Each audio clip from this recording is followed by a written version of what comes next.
Hello.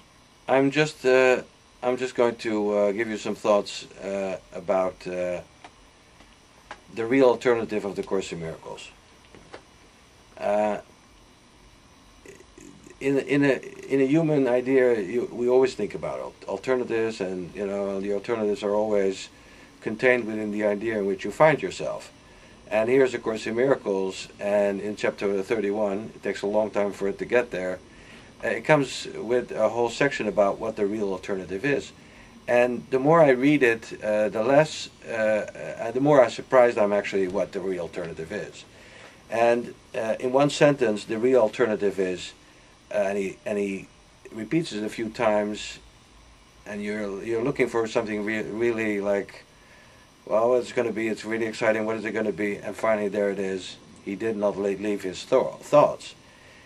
Meaning God. God did not leave his thoughts.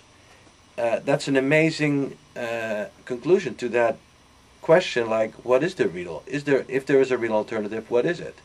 The answer is, he did not leave his thoughts. Well, what are you going to do with that? I mean, how does that help you?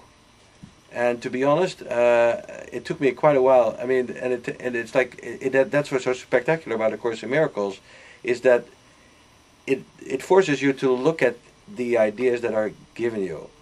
What does it mean? He has not left his thoughts. The more you will think about it, the more you will find out that it is actually the real alternative. Why?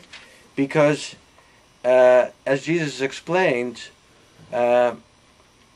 if you are still as God created you and he has not left his thoughts, there is no way that you can get out of where he is. There is no path that you can take that does not lead to him. He says here, there is no road that leads away from him. You can't get away from God. It's impossible. And every other thing that you think you do is not going to lead anywhere. Every other alternative that you can dream up in the world, like, oh, I'm going to do this, I'm going to do that, I'm going to be happy. What does he say? It leads to death. It only leads to death. It only leads to death. It only leads to death. Why?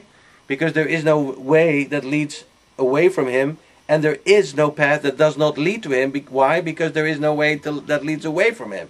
You can't get away from yourself as you were created. It's that simple. I'm sorry. I'm sorry.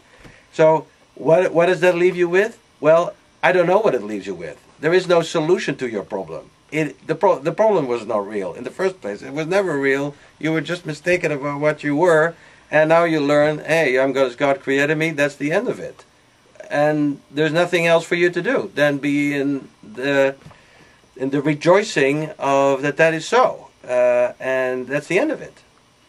And time is over, and you don't have to worry about anything.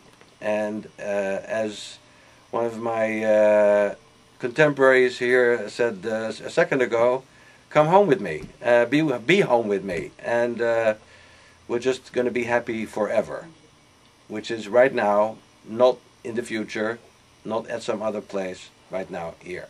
Thank you. I love you.